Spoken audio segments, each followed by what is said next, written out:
పురస్కారం అందుకోవడానికి వస్తున్నప్పుడు నేను అడుగుతున్నాను, చాలా కాలం తర్వాత వేదిక మీద నేను మాట్లాడవలసిన అవసరం ఉండదు, చేతులతో అందుకుని ఇంటికి వచ్చేది అనుకున్నాను. కానీ నేను మాట్లాడవలసి వస్తుందని అనుకోలేదు. ఒక్క విషయం మనవి చేస్తాను. ఒక్కొక్కసారి జాతి మొత్తం గర్వించదగిన వ్యక్తులు ఆవిర్భవిస్తూ ఉంటారు. వారు కారణజన్ములు అనే చెప్పవలసి ఉంటుంది. అది కేవలంగా ఒక వ్యక్తి సాధన చేత కానీ, తాను చేసిన పరిశ్రమ చేత కానీ అటువంటి ప్రతిభని సంతరించుకోవడం సాధ్యమయ్యే విషయం కాదు. కేవలం అరగంటలో ఒక శతకాన్ని రచించగలగడం అంటే, ఒక శతకాన్ని చెప్పగలగడం అంటే అది మనుష్య ప్రజ్ఞకి సాధ్యమయ్యే విషయము అని చెప్పడం ఎట్టి పరిస్థితుల్లోనూ కుదరదు. ఇవాళ శతావధానం చేసి, రేపు శతావధానం చేసి, మరునాడు మళ్ళీ ఆసు కవిత సభ చేసి, శతావధానం చేసేటప్పుడు పద్యం పూర్ణ చెయ్యడమే కాకుండా 1 నుంచి 100 వరకు పద్యాలు చదివి, మళ్ళీ 100 నుంచి 1 వరకు పద్యాలు చదివి, 1 నుంచి 100 వరకు పృచ్ఛకులుగా ఉండి ప్రశ్నలు అడిగిన వాళ్ళ పేర్లన్నీ చెప్పి, మళ్ళీ 100 నుంచి 1 వరకు పృచ్ఛకుల పేర్లన్నీ చెప్పగలిగిన అసాధారణ ప్రజ్ఞని సంతరించుకోవడం అంటే అది సామాన్యమైన విషయం కాదు. జీవించింది ఆ కొప్పరపు సోదర కవుల్లో పెద్దవారైనటువంటి వెంకట సుబ్బరాయ శాస్త్రి గారు. వారు జీవించినది కేవలం 50 సంవత్సరాల దగ్గర వరకు ఉన్నారు. కానీ కొన్ని లక్షల పద్యాలు చెప్పారు. అన్నదమ్ములు ఇద్దరు మాట్లాడుకోవడం కూడా పద్యాలతో మాట్లాడుకునేవారు. అంటే అసలు ఎంత అనితర సాధ్యమైన ప్రజ్ఞ. గీతలో గీతాచార్యుడు ఒక మాట అంటాడు, యద్యద్ విభూతి వత్సత్వం ఊర్జితమే వచాలి. ఎక్కడైనా ఒక అద్భుతమైన ప్రజ్ఞ ఉన్నది అంటే అది తత్త దేవావగత్యస్వం మమ తేజోంశ సంభవం అంటాడు. ఆయన యొక్క తేజ అద్భుతమైనటువంటి విషయంగా రాణిస్తుంది. కేవలం కొన్ని గంటల్లో అన్ని పద్యాలు చెప్పగలగడం, అన్ని శతావధానాలు చేయడం, ఇవన్నీ ఒకెత్తైతే అసలు వాళ్ళ కాలంలో వాళ్ళు అవధానం చేయడానికి వెళుతుంటే చుట్టుపక్కల ఊళ్ళ వాళ్ళందరూ కూడా బళ్ళు కట్టించుకుని ఆ సోదరుల్ని అనుసరించి వెళ్ళి వాళ్ళు ఎక్కడ శతావధానం చేస్తున్నారో అక్కడ రాత్రి అయితే రాత్రంతా కూర్చుని పద్యాలు విని మురిసిపోయేటటువంటి స్థితిలో ఉండేది. అంటే బహుశా అప్పుడు భాష మీద పట్టు ప్రజలకి కూడా చాలా ఎక్కువగా ఉండేది. అందుకనే శతావధానంలో పద్యాలు చెప్తున్నప్పటికీ కూడా దాన్ని విని అర్థం చేసుకుని ఆనందించగలిగిన ప్రజ్ఞ శ్రోతల యందు కూడా ప్రకాశించింది. వాళ్ళు ఐశ్వర్యంలో కూడా అట్లాగే తొలతూగారు. తులం బంగారం 5 రూపాయలకి ఆ రోజుల్లో. వాళ్ళు ఒక్కొక్క సభలో 1116 బహుమానంగా పుచ్చుకున్నటువంటి సభలో అసంఖ్యాకములు. తెల్లటి మల్లె పువ్వు లాంటి పంచె కట్టుకుని, దాని మీద నల్లటి కోటు వేసుకొని, తెల్లటి తలపాగా చుట్టుకొని, బంగారు ఆభరణాలు శరీరం అంతా కూడా అలంకరించుకొని, వాళ్ళు పొందినటువంటివి ఎన్నో బహుమానాలు అంటే చేతికి వేసినటువంటి సింహ తలాటాలు, గండపెండేరం, ఇట్లాంటివన్నీ ధరించి వెళుతుంటే ఒంటి మీద ఉన్న బంగారం 4 కిలోలు ఉండేది. అట్లా వెళుతున్నప్పుడు పక్కన ప్రత్యేకంగా రోజుల్లో నాటు తుపాకీలతో రక్షక భటులు వెళుతుండేవారట. కవులకు రక్షక భటులు అలా వెళ్ళడం అన్నది కొప్పరపు కవుల విషయంలోనే వింటాం. అంటే అంత అసాధారణ ప్రజ్ఞ.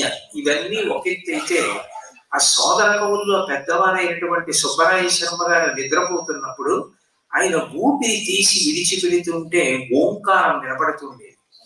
ఇంత అసాధారణ ప్రజ్ఞ కలగడం ఎవరికి సాధన చేత సాధ్యమయ్యే విషయం కాదేమో అనిపిస్తుంది. అయితే పెద్దవారు సుబ్బరాయ శర్మ గారి విషయంలో ఒక మాట చెప్తారు. వారికి చిన్నతనంలోనే దుర్గామాత నాలుక మీద బీజాక్షరాలు రాసిందని, ఆ కారణం చేతనే ఆయనకి అంత అసాధారణమైనటువంటి కవిత్వం అబ్బిందని చెప్తారు. ఆయన సోదరుడు వెంకటరమణ కవి కూడా ఆయనతో సరిపోయేటటువంటి జోడి. ఇద్దరూ కలిసి ఆ రోజుల్లో అహరహం ప్రయాణం చేస్తూ, ఆఖరికి బండిలో ప్రయాణం చేస్తున్నప్పుడు, రైలు ఎక్కుతున్నప్పుడు కూడా అవిశ్రాంతంగా ఇట్లాగే అనేక విషయాలు సమస్యాపూర్ణాల మీద మాట్లాడుతూనే ఉండేవారు. ఇవన్నీ మాట్లాడుతుండడం ఒక ఎత్తు, మాట్లాడుతూ లోపల మాత్రం ఉపాసన నడిచిపోతుండడం ఒక ఎత్తు. ఆ ఉపాసన బలం లేకుండా ఇన్ని విషయాలు సాధించడం అన్నది సాధ్యం కాదు. కామకోటి పీఠాధిపత్యం వహించిన మహాపురుషులు, నడిచి వెళ్ళిన శంకరాచార్యుల వారిగా వర్ణింపబడిన చంద్రశేఖరేంద్ర సరస్వతి మహాస్వామి వారి గురించి చెప్తూ ఒక మాట అంటారు. వచో మౌనంచాద్యం కథను బహుళా భాషణమపి ప్రకామం దైవానం నిలయగమనం స్వాత్మనిరతి స్వకీయే వాణ్యస్మిన్ నిరవధిదయా సామ్యరహిత విచిత్రం మన్యేహం ఇతి కులపతే చేష్టితమహో అంటారు. ఆయన మౌనంగానూ ఉండగలరు, అంత బాగా అనుగ్రహ భాషణము చేయగలరు, తనలో తాను భగవంతుడిని చూసి రమించగలరు, దేవాలయాలు దర్శనం చేసి భగవన్మూర్తులను చూసి పరవశాన్ని పొందగలరు. వీడు వాడు అన్న భేదం లేకుండా అందరి ఎడల సమదృష్టి కలిగి దయని వర్షించగలరు. అంత విచిత్రమైన చేష్టితములున్న కంచి కామకోటి పీఠాధిపత్యం వహించిన చంద్రశేఖరేంద్ర సరస్వతి మహాస్వామి వారి పాదములకు ప్రణమిల్లుచున్నాను అంటారు. అట్లా ఏది చేసిన ఆలోకమానోప్యవలోకమాన సంభాషమానోప్యభిభాషమాన శ్రీకామకోటి ప్రభురీష కించి జీవ బ్రహ్మైక్య భావం నజహాతి అంటారు. ఏది చేస్తున్నా ఆయన ఆ ఉపాసన విడిచిపెట్టకుండా ఉండేవారు. అది ఎక్కడ జన్మ జన్మాంతర బలయందు చేసిన సాధనా బలమో. శారదని ఎన్ని తెల్లటి పూలతో పూజ చేశారో, ఆమె నామములు చెప్పేటప్పుడు ఆ నామముల యొక్క అర్థములో పరవశించిపోయి నామాలు చెప్పడం మరిచిపోయి ఆనంద భాష్పాలు కారుస్తూ పూజలో ఏనాడు ఎంత పరవశించారు. అందుకే ఈ జన్మలో వారికి అంత కవిత్వం వచ్చింది. అంత కవిత్వం వచ్చినా వారు భక్తిని విడిచిపెట్టిన దాఖలాలు ఎక్కడా కనపడదు. మా మాశర్మ గారికి కూడా హనుమ అంటే చాలా విశేషమైనటువంటి భక్తి. దౌహిత్రుడిగా వారికి తాతగారి పోలికొచ్చింది. ఆ కవులు ఆంజనేయ స్వామి వారి యందు వారికి ఉన్నటువంటి నిరతిశయ భక్తిని ప్రకటిస్తూ ఒక చోట ఒక మాట అంటారు. ఎవ్వరి నమ్మి దేశములకెంతైపోయి జయమ్ము గట్టిమో. ఆ రోజుల్లో ఇప్పుడు వచ్చినట్టు వేగంగా ఏ విమానంలోనో తిరిగి వచ్చే అవకాశాలు లేవు. రైలు ఆగే దగ్గరికి రావడమే చాలా గొప్ప. రైళ్లు కూడా అంత వేగంగా వచ్చే రైళ్లు ఏం కావు, చాలా ఆలస్యంగా వెళుతుండేవి. ఆ తర్వాత ఎడ్ల బళ్ళ మీద ప్రయాణం చేసి ఇంటికి రావాలి. అంత బడలిపోయిన తర్వాత మళ్ళీ వెంటనే ఇంకొక రోజున ఇంకొక చోట శతావధానం సభ ఉందంటే మళ్ళీ బయలుదేరి ఇంత ప్రయాణం చేసి చీకటి పడేటప్పుడు ఆ సభకి చేరుకోవాలి. అయినా మేము ఆ సభలకి వెళుతున్నప్పుడు మాతో పాటే ఒకరు ఉన్నారు అన్న ఆ భావన ఉందే, అది మాకు భయం లేకుండా చేసింది. అది మాకు ధైర్యాన్ని ఇచ్చింది. నేను నిన్ననే ఒక చోట ఒక విషయం చదివాను. కొడుకుని తండ్రి ప్రతివేసంగి సేవలకి అమ్మమ్మ గారి ఇంటికి తీసుకెళ్తుండేవాడు. ఒక సంవత్సరం కొడుకు అన్నాడు, నాన్నగారు మీరు నాతో రావక్కర్లేదు, ఇన్ని సంవత్సరాలు తీసుకెళ్లారు కదా, నేను ఒక్కడిని వెళతాను, ఈ సంవత్సరం మీరు రాకండి అన్నాడు. సరే చూద్దామని కొడుకుని రైలు ఎక్కించాడు. తీరా రైలు బయలుదేరిపోయిన తర్వాత ఆ పక్కన ఒక వ్యక్తి ఏదో పెద్ద పెద్ద గడ్డాలు పెంచుకొని కొంచెం ఈ పిల్లవాడికి చూడటానికి భయం వేసేటట్టుగా ఉన్నవాడు తదేకంగా పిల్లవాడి వంక చూస్తుంటే రైలు కదిలి వెళ్ళిపోతుంటే ఇప్పుడు అమ్మ నాన్నగారు నా పక్కన లేరన్న భావన కలిగేటప్పటికి గుండె వేగం పెరిగిపోయింది. ఆ పిల్లవాడు బయలుదేరేటప్పుడు తండ్రి నీకు బాగా భయం వేస్తే ఈ కాగితం చూడని జేబులో ఒక కాగితం పెట్టాడు. ఇక తను తట్టుకోలేనంత భయం వేసింది ఆ పిల్లాడికి. నాన్నగారు ఏదో కాగితం పెట్టారు కదా అని జేబులోంచి కాగితం తీసి చదివాడు. ఎందుకైనా మంచిదని నువ్వు వద్దన్నా నీ వెనక పెట్టెలోనే నేను నీతో ప్రయాణం చేస్తున్నాను. అది కనపడగానే ఆ పిల్లవాడికి ఎక్కడ లేని ధైర్యం వచ్చేసింది. ఓహో నాన్నగారు వెనకాతలే ఉన్నారు, నాన్నగారు వెనకాతలే ఉన్నారన్న మాట సత్యము అన్న భావన ఆ పిల్లవాడికి కలగగానే ధైర్యం ఎట్లా వచ్చిందో అట్లా హనుమ అంటే ఏదో పౌరాణికమైనటువంటి దైవం కారు. ఆయన మనం పిలిస్తే పలుకుతారు. ఆయన మనం ప్రయాణం చేస్తే మనతో ప్రయాణం చేస్తారు. మనం సభలో కూర్చుంటే మనలో కూర్చుంటారు. నా ముందు ఈ మైక్ ఎంతో ఆయన ముందు నేనంతే. ఆయన నాలోంచి మాట్లాడతారు. ఆయన బుద్ధిమతాం వరిష్టం. సభలో ఎవరు ఎటువంటి జటిలమైన ప్రశ్నైనా వేయవచ్చు కాక నాకేం బెంగలేదు. కారణం ఏమంటే లోపల నుంచి మాట్లాడేటటువంటి వాడు హనుమ తప్ప నేను కాదు. కాబట్టి నేను బెంగ పెట్టుకోవలసిన అవసరం ఏముంది? నేను ఉపాసన చేసిన స్వామి నాతో ఉన్నారన్న వాళ్ళ ధైర్యం నిజమైన భక్తి. కేవలం ఒక అరగంట పూజా మందిరంలో పూజ చేయడం తప్పని నేను అనను, కానీ అది అంత పూనికనివ్వదు. కానీ ఎప్పుడూ నేను నమ్మిన స్వామి నన్ను విడిచిపెట్టి ఉండే అవకాశమే లేదు, నాతోనే ఉంటారు అన్న భావన ఏ సభకి వెళ్ళినా మేము అపజయం పొందామన్న అనుభవం పొందకుండా చేసి, అప్పుడు ఆ కీర్తి ఎవరిది? వారిది కాదు, వారి వెంట వెళ్ళిన హనుమది. అది భక్తి. అది వాళ్ళ సరస్వతీ కటాక్షానికి కారణంగా దాన్ని చెప్పుకున్నారు వాళ్ళు. అందుకు మహనీయులయ్యారు. ఆ వినయం లేకపోతే ఎక్కడో అక్కడ లొంగి ఉండడం, నా అంత వాణ్ణి నేనని కాకుండా నేనింత వాణ్ణి అవ్వడానికి వారు కారణమని తలవంచగలిగిన వారెవరో వారు మార్గదర్శకులు. వారి గురించి మనం సభలు చేస్తాం, వారి ఆశీర్వచనాన్ని మనం అపేక్షిస్తాం. వారిలా మనం కూడా వృద్ధిలోకి రావాలి అని కోరుకుంటాం. అంత గొప్ప మాట చెప్పారు పద్యంలో. ఎవ్వని నమ్మి దేశములకెంతయు పోయి జయమ్ము కంటిమో. ఒక్కొక్క సభలో కూర్చున్నప్పుడు మహావిద్వాంసులైనటువంటి వాడు ఇక ప్రశ్న వేస్తే జవాబు చెప్పడం చాలా కష్టమయ్యేటటువంటి జటిలమైనటువంటి ప్రశ్న వేయగలిగిన వాడు. అందులో అవధానం చేయడానికి వెళ్ళినప్పుడు కేవలం భాష మీద ప్రభుత్వం ఉంటే సరిపోదు. అడిగేది ఏ పురాణంలోంచి అడుగుతారో, ఏ కావ్యంలోంచి అడుగుతారో, తీరా మొదలుపెట్టిన తర్వాత ఈ అక్షరం వాడద్దంటారో, అటువంటి చోట ఒక సభలో నెగ్గుకు రావడం అంటే ఎంత కష్టమైన విషయం. అంటే వారే చెప్పుకున్నారు, ఎవ్వని నమ్మి ఈ సభను అహీన ధృతిని జరిగించుచుంటిమో. ధృతి పట్టుదల, మాకు నమ్మకం, మాకు ధైర్యం. ఏంటి? సభలో ఎంత గొప్పవారైనా ఉండొచ్చుగాక, ఎంతటి సరస్వతి స్వాధీనులైనా ఉండొచ్చుగాక, వారికన్నా మేము కాదు గొప్పవారం, హనుమ గొప్పవారు. కాబట్టి హనుమ ఏం చేస్తారంటే వారు సంతోషించి మమ్ములను ఆశీర్వదించేటట్టుగా మా చేత పలికిస్తారు. మీరు ఇంకా ఇంకా వృద్ధిలోకి రావాలి, మీ వల్ల జాతికి సౌభాగ్యం కలగాలి, మీ వలన అవధానమునందు అనురక్తి పెరగాలి, మీ వలన భాష యందు అనురక్తి పెరగాలి, మీ వలన కవిత్వమునందు అనురక్తి పెరగాలి.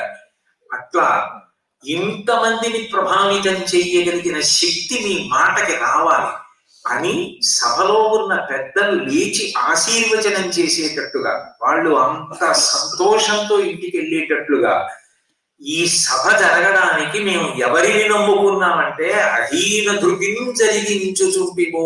మేము ఎవరిని నమ్మి చేస్తున్నాం? అంత శక్తి మాకు ఎక్కడి నుంచి వస్తుంది? అన్ని పద్యాలు ఇవాళ చెప్పి మళ్ళీ రేపు పొద్దున్న ఇంకో సభకి వెళ్తున్నామంటే ఈ విజయానుభవాన్ని మూట కట్టుకుని నిన్నటి సభలో అంతమంది పెద్దలు వచ్చి చివర ఎంతో సంతోషించి మీరు వృద్ధిలోకి రావాలని మమ్మల్ని పంపించారు. అట్లా పంపించేటట్టు చేసిన వాడెవరో వాడు ఇవాళ చేస్తాడు, రేపు చేస్తాడు, ఎప్పుడూ చేస్తాడు. ఆయన మాతో ఉన్నాడు. ఇది మా నమ్మకం. అందుకని ఎవ్వని నమ్మి అన్న మాట వదల్ల ఆ పద్యంలో. ఎవ్వని నమ్మి సభనహీన ధృతిని జరిగించుచుంటిమో. ఎవ్వని నమ్మి మేమిటకు ఒకంత సండియం అందకయుంటిమో. ఒక్కొక్క చోట ఒక్కొక్క ప్రదేశానికి వెళ్ళినప్పుడు ఒక్కొక్కలా ఉంటుంది. ఫలానా ఊర్లో సభ చేయడానికి వెళుతున్నామండి, శతావధానం చేయడానికి వెళుతున్నాం అన్నారు అనుకోండి. అయ్యో మీరా ఆ ఊరు ఎందుకు ఒప్పుకున్నారండి? ఆ ఊళ్ళో చాలా జగడాలుగా ఉంటుంది, లేనిపోని గొడవలన్నీ తీసుకొస్తారు, మీరు ప్రశాంతంగా తిరిగి రావడం చాలా కష్టం.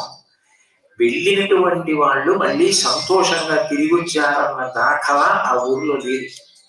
అంత ఇబ్బందికరమైన వాతావరణం. అక్కడ ఊర్లో ఉండేటటువంటి ప్రజల మనస్తత్వం కూడా చాలా తీవ్రమైనటువంటి స్వభావంతో ఉంటుంది. ఎందుకు ఒప్పుకున్నారు అటువంటి చోటికి అన్నారు అనుకోండి. అప్పుడు అక్కడికి వెళ్ళడానికి మనసులో ఏదో చిన్న బిగుడు ఉంటుంది, చిన్న భయం ఉంటుంది. అయినా ఒకసారి మాట ఇచ్చిన తరువాత ఇక తిరిగే ప్రశ్నే లేదు. రామో ద్విర్నాభిభాషతే, అటువంటి రాముణ్ణి నమ్ముకున్నటువంటి హనుమని నమ్మి మేమున్నాం. ఆయన నమ్మి మేము ఉండగా ఇక్కడికి మేము వచ్చిన తరువాత మేము బెంగపెట్టుకోవలసిన అవసరం ఏంటి? అందుకని మాకు సంధియం అందకుంటిమో, ఏ విధమైనటువంటి అనుమానం లేకుండా మేము ఉండగలిగాము. అటువంటి హనుమ కేవలము మాకు ఎప్పుడూ అనుగ్రహమును ప్రసరించుగాక అని ఉంటే బహుశా కొప్పరపు కవుల గురించి ఇంత గొప్పగా చెప్పి వాళ్ళ ముందు శిరస్సు ఉంచి నమస్కరించవలసిన అవసరం ఉండదు. వాళ్ళన్నారు చిట్ట చివరి పాఠంలో, అవ్వర కీర్తిశాలి పవనాత్మజుడీలుత మిమ్ము మమ్ములన్. ఆ హనుమ ఉన్నారే అవ్వర కీర్తిశాలి, అపారమైనటువంటి కీర్తికి నిధి. ఎందుకని? ఆయనకి లేనిది లేదు. బుద్ధిమతాం వరిష్టం, ఆయనతో సమానమైన బలం ఉన్నవాడు లేడు, ఆయనతో సమానమైన వేగం ఉన్నవాడు లేడు, ఆయనంత శాస్త్ర పండితుడు లేడు. ఇన్ని ఉన్నా తన కొరకు అని తాను చేసుకున్నది ఒక్కటి లేదు. ఎప్పుడూ అందరి కొరకు తాను కష్టపడి అందరి సంతోషం తన సంతోషం అనుకోవడమే ఆయనకి తెలుసు. భగవంతుడు తనకేది ఇచ్చాడో అది తన కొరకు అని వాడుకున్నవాడు కీర్తివంతుడు కాలేడు. భగవంతుడు తనకేది ఇచ్చాడో అది సమాజపరం చేసి సమాజాభ్యున్నతిని చూసి సంతోషించిన వాడు కీర్తివంతుడు. ఆయన కీర్తి పొందుతాడు. అట్లా కీర్తి పొందడంలో ఇక తిరుగులేని వ్యక్తి మా హనుమ. అవ్వర కీర్తిశాలి పవనాత్మజుడు. తెల్లవారి లేస్తే మాట మాట్లాడాలి అంటే, ఒక శతావధానంలో కానీ ఆశుకవిత్వంలో కానీ మాట్లాడాలి అంటే అసలు ఊపిరి లోపలికి తీసి విడిచిపెడుతున్నప్పుడు దాన్ని ఒప్పుగా మార్చాలి. ఎంత సందర్భోచితంగా వేశారో ఆ మాట. అవ్వర కీర్తిశాలి పవనాత్మజుడేలుత, ఆయన మనని పరిపాలించాలి. ఆయన ఒరే నీకు తెలియదు, ఊరుకో, నువ్వు ఇది అడక్కో, నీకు ఇంటికిది ఇది నువ్వు పుచ్చుకో అని మనకి బుద్ధి చెప్పి మనని అభ్యున్నతి పదంలో చెయ్యి పట్టుకుని నడిపించాలి. ఏలుత మిమ్ము మమ్ములను, ఆయన మమ్ములనే కాదు మమ్మల్ని కూడా అలాగే చెయ్యి పట్టుకుని నడిపించుగాక. అంటే అసలు ఏదో శంకర భగవత్పాదులు ఏదైనా పెద్ద విషయం అనుగ్రహం గురించి మాట్లాడితే మహా అంటుంటారు. మా అందరికీ కూడా తనోతు క్షేమం అంటారు. మా అందరికీ కూడా క్షేమమును కటాక్షించు అంటారు. అట్లా వాళ్ళు కూడా మిమ్ము మమ్ములను, మీకు మాకు కూడా హనుమ అటువంటి శ్రేయస్సును కలిగించుగాక, అట్లు పరిపాలించుగాక. అంటే కేవలం కొప్పరపు కవులలో ఆ అవధానం చెయ్యగలిగిన ప్రజ్ఞ, వేగంగా పద్యాలు చెప్పగలిగిన ప్రజ్ఞ మాత్రమే కాదు, అంతర్లీనంగా వారి యందు ఎంత భక్తి ప్రపత్తులున్నాయో.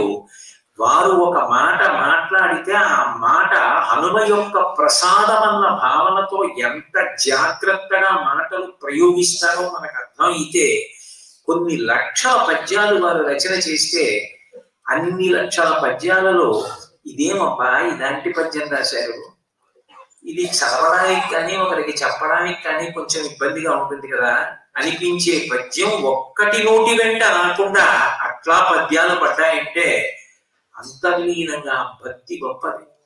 ఈ దేశంలో భక్తికి అంత విశేష ప్రాధాన్యత.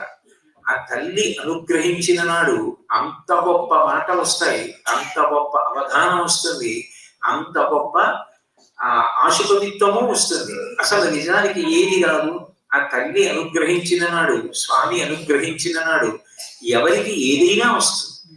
అందుకే ఒక్కొక్కసారి సభలలో జటిలమైన ప్రశ్నలు వేసినప్పటికీ కూడా చాలా అలవోకగా అంత అందంగా వారు దాన్ని పూర్తి చేసేవారు. తెలుగునాట సామెతలు ఉంటాయి. నేను ఇవాళ యథార్థంగా ప్రసంగం చేస్తాను అనుకోలేదు, నేను పురస్కారం ఏదో అందుకుంటాను అనుకున్నాను. అందుకే నేను కొప్పరముక్కల పద్యాలు ఎప్పుడో చదివింది. అందులో ఒక చోట వారిని ఒక ప్రశ్న వేశారు. నానాటికి తీసి కట్లు నాగం బుట్లు, అది తెలుగునాట ఉన్నటువంటి సామెత.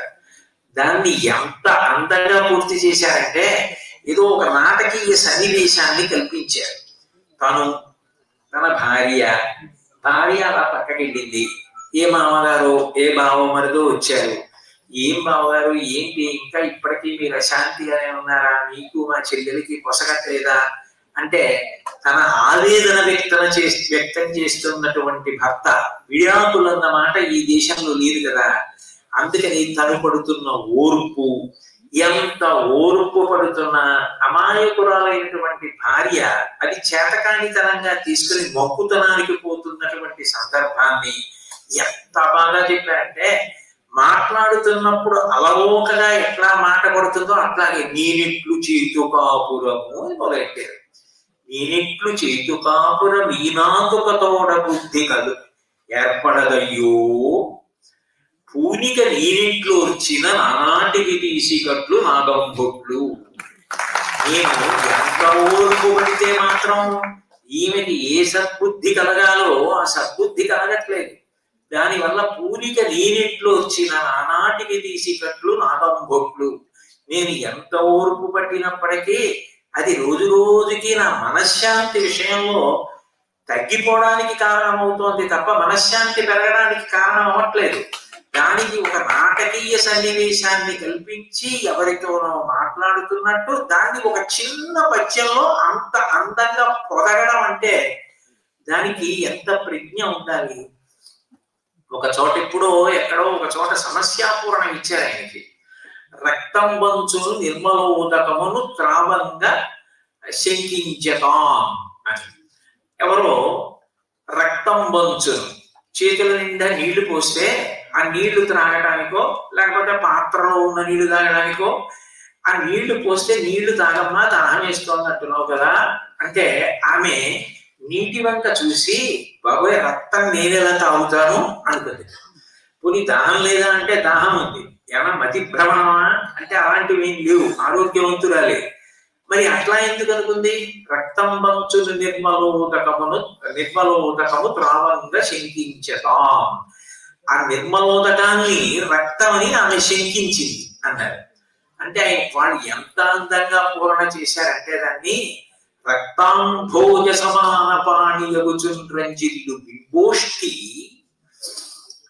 దీశక్తుల్లేమిని ముగ్ధకామున పిపాయాసంబు తీర్పణం ఆసక్తిని దోసిలి బట్టి కేలుగమకింజాయల్ విడంబింపగా రక్తం బంచుని నిర్మలోదకము త్రావంగా శంకించతా. ఆ పిల్ల చాలా అందగత్తె. ఎర్రటి తామర పూలు ఎలా ఉంటాయో అట్లా ఉంటాయి ఆమె చేతులు. ఆమెకి అమాయకురాలు, ముగ్ధ, అందుకని పెద్ద లోకజ్ఞానం ఉన్నది కాదు. అమాయకురాలు, దాహం వేసింది, నీళ్ళు అడిగింది.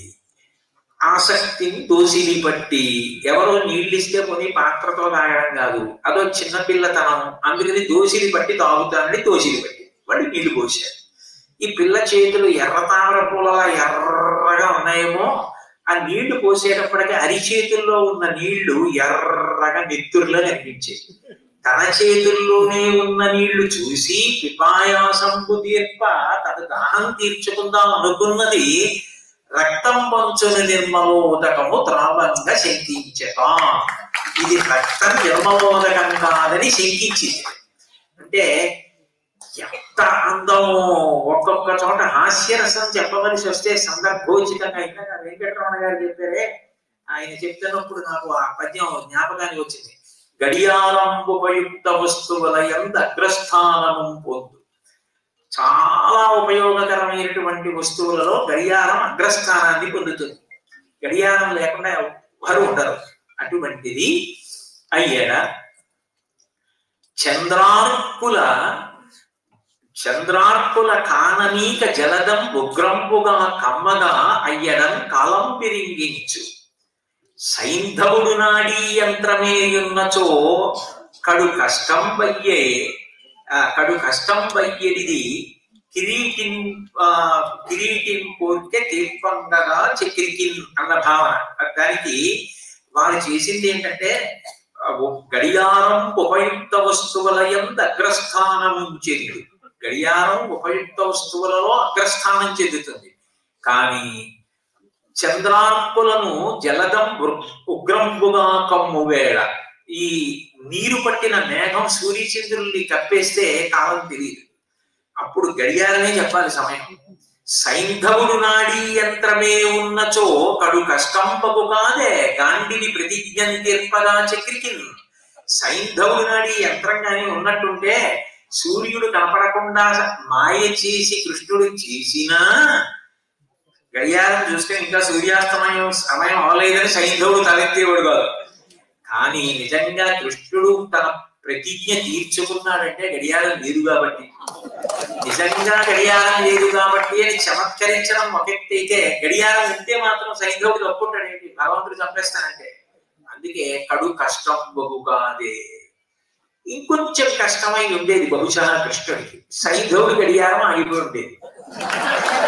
కడు కష్టం బహుగాదే గాంధీని ప్రతిజ్ఞం తీర్పగా చక్రికి. గడియారం ఉన్నంత మాత్రం చేత ఇక కృష్ణుడికి అసలు అర్జునుడి ప్రతిజ్ఞ తీర్చడం అసంభవం అయిపోయి ఉండేది. అంటే భగవంతుడి ప్రజ్ఞ కన్నా గడియారం గొప్పదై కూర్చుంది. అందుకని భగవత్ ప్రజ్ఞా వైభవాన్ని అలాగే ఉంచుతూ గడియారం గొప్పతనాన్ని చెప్పారు. ఇలా ఒకటా ఇలా హరిదాసు గారి మీద ఎంత గొప్ప పద్యం చెప్పారు.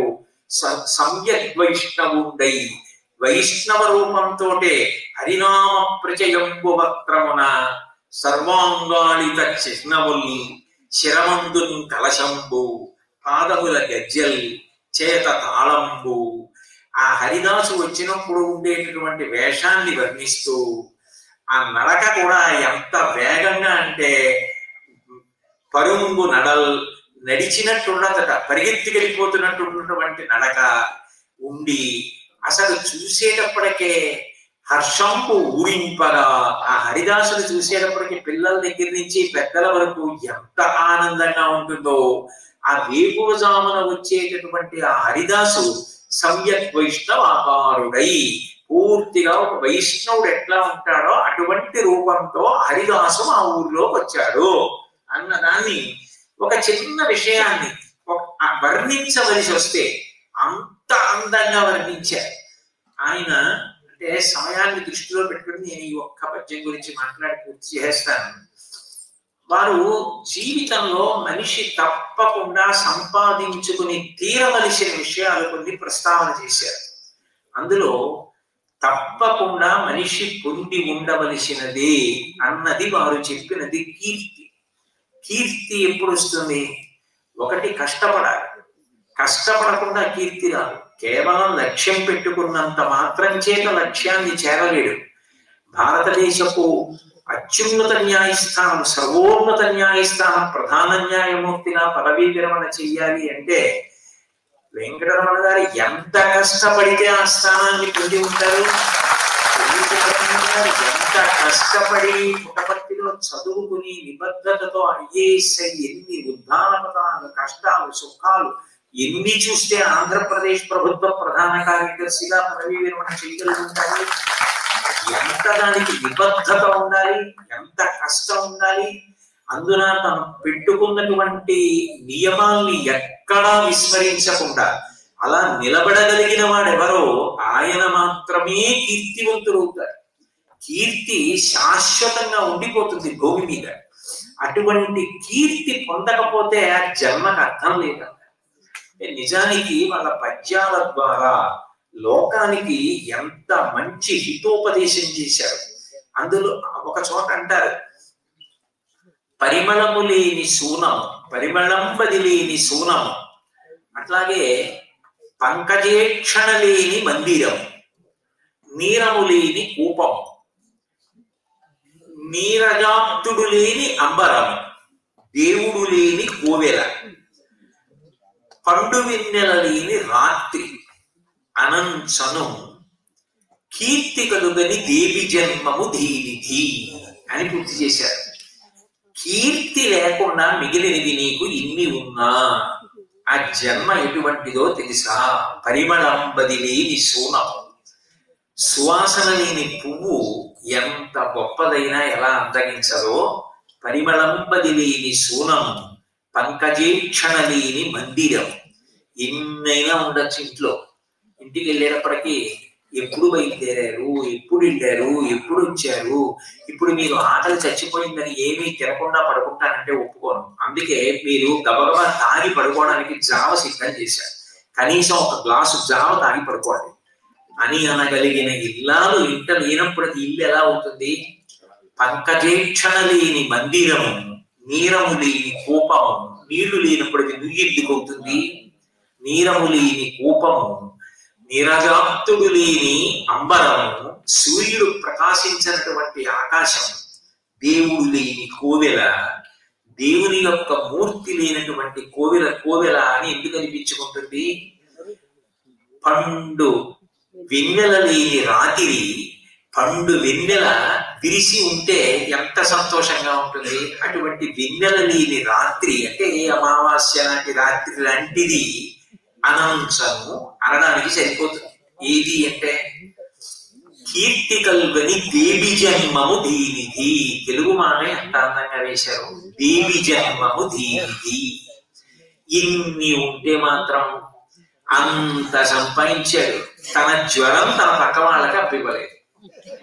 పోనీ ఓ రూపాయి ఇవ్వలేదు, ఓ ఉంగరం ఇవ్వలేదంటే సరి. జ్వరం ఇవ్వడానికి అంటే అయితే జ్వరం అయితే మాత్రం నా జ్వరం నేనే తీస్తానని ఎవరికి ఏది ఇవ్వడు, ఎవరికి ఏది చెప్పడు, ఎవరికి ఏ సేవ చేయడు. తాను ఎంత గొప్పవాడైతే మాత్రం ఎవరికి కావాలి? నీకేదుందో నువ్వు త్యాగం చేసిన నాడు ధన్యుడి. త్యాగేనైతే అమృతత్వం ఆవశ్యకు. నీ దగ్గర డబ్బుందా? తల్లి కోసం ఖర్చు పెట్టావా? నీ దగ్గర అధికారం ఉందా? 10 మంది కోసం వినియోగించావా? నీ దగ్గర విద్వత్తు ఉందా?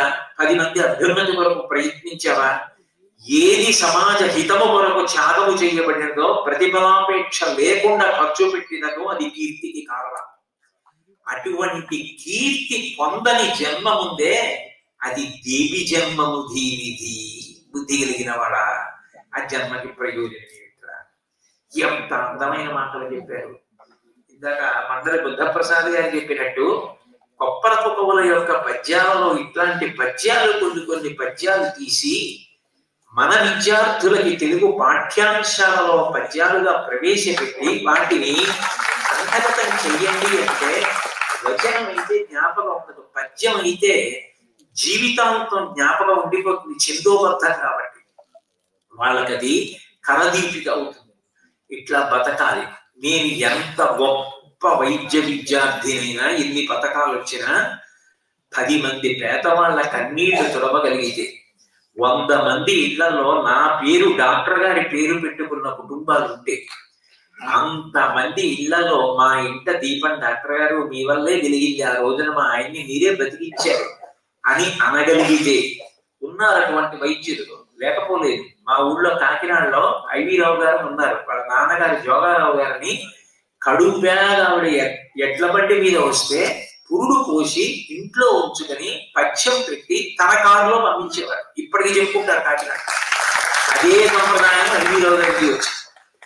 అటువంటి వైద్యుడు కాగలిగితే సర్వే వేద విదశూరా, సర్వే లోకహితే రతాః, సర్వే జ్ఞానోపసంపన్నాః, సర్వే సముదితాగుణైః అంటారు వాల్మీకి రామాయణంలో. అలా కాగలిగితే నువ్వు కీర్తివంతుడు అవుతావు. అది నేర్చుకో. 10 మంది కోసం బ్రతకడం నేర్చుకో. నీ కోసం నువ్వు బ్రతకడం కాదు గొప్ప, నీ వలన 10 మందికి ప్రయోజనం కలగాలి. అది సినిమా పాటే కానీ ఏ మహానుభావుడు అన్నాడో కానీ, తనకు తాను సుఖపడితే తప్పు కాకున్నా తన వారిని సుఖపడితే ధన్యత ఓనా అన్నాడు. అట్లా బ్రతకగలిగిన బ్రతుకు. కాబట్టి మాన్యులు, పెద్దలు, ప్రభుత్వంలో పలుకుబడి కలిగిన వారు, పలుకుబడి అంటే చెప్పగలిగినటువంటి బుద్ధి కుశలత కలిగిన వారు, ఆ పెద్దరిగా ఉన్నవారు ఉన్నారు. కాబట్టి కొప్పరపు కవుల యొక్క ఇటువంటి మంచి పద్యాలు, తెలుగు పద్యాలు కొన్ని పాఠ్యాంశాలలో ఇస్తే నిజంగా మాశర్మ గారు చేసినటువంటి ప్రయత్నం మళ్ళీ అపర భగీరథుడు. రామాయణ కాలంలో భగీరథుడిని చూడలేకపోయామన్న కొరత తీరాలి అంటే మాశర్మ గారిని చూస్తే చాలు. నిజానికి వాళ్ళు లక్షల పద్యాలు చెప్పారు, ఒక్క పద్యం తెలియదు. అటువంటి రోజుల్లో ఎక్కడెక్కడ వాళ్ళ పద్యాల గురించి ఎవరెవరు చెప్పుకుంటున్నారో, ఎవరి దగ్గర ఉన్నాయో వాళ్ళందరి దగ్గరికి వెళ్ళి అవన్నీ సేకరించి ముద్రించి విశాఖపట్న సాగర తీరంలో కొప్పరపు కవుల విగ్రహాలు ప్రతిష్ఠించి వాళ్ళు పుట్టిన నరసరావుపేటలో కూడా విగ్రహాలు పెట్టి ఇంత కష్టపడి 23 సంవత్సరాల నుంచి ఇటువంటి సభలు చేసి, సభలకు వెళ్ళి ఏదో 4 మాటలు చెప్పి చక్కపోయే నాలాంటి వాడిని తీసుకొచ్చి సామాజిక కర్తవ్యం నేర్చుకోరా అని అర్హత లేకపోయినా కూర్చోబెట్టి నా వంటి వాళ్ళకి సత్కారాలు చేసి ఆ పెద్ద మనిషిని చూస్తే ఏమనుకోవాలి. అందుకే ఎవరు పెట్టారో కానీ ఆయన ఎవరి శర్మ అంటే మా శర్మ, మనందరి శర్మ. కాబట్టి నా దృష్టిలో ఆయన ఒక భగీరథుడు. అంత గొప్ప పని చేశారు. నేను వారితో ఒక మాట, ఈ పురస్కారం తీసుకోమని అడిగినప్పుడు అది పురస్కారం అని మీరు అంటారు సభలో, కానీ నా వరకు నేను మాత్రం ఆ మహానుభావుల యొక్క ఆశీర్వచనంగా తీసుకుంటాను. ఇవాళ మీరు నమ్మండి నమ్మకపోండి, అబద్ధం చెప్పవలసిన అవసరం లేదు. ఇక్కడే మహాస్వామి గారు ఉండగా నేను ఇవాళ పూజ చేసుకుని ఇచ్చేటప్పుడు కూడా వాళ్ళిద్దరి పాదాలకి శిరస్సు తాటించి నమస్కరించి మీ పేరు మీద పురస్కారం అందుకున్నందుకు దానికి తగినట్లుగా నా శేష జీవితంలో నేను బ్రతికి అర్హతను కూడా మీరు కల్పించండి అని నమస్కరించి కేవలం వారి ఆశీర్వచనంగా తీసుకున్నాను. ఇంతకన్నా మాట్లాడటం న్యాయం కాదు. కాబట్టి ఆలస్యం అయిపోయినా కూడా ఇంత ప్రేమతో కూర్చుని విన్న మీ అందరికీ నా హృదయపూర్వకమైన ధన్యవాదాలు, కృతజ్ఞతలు తెలియజేసి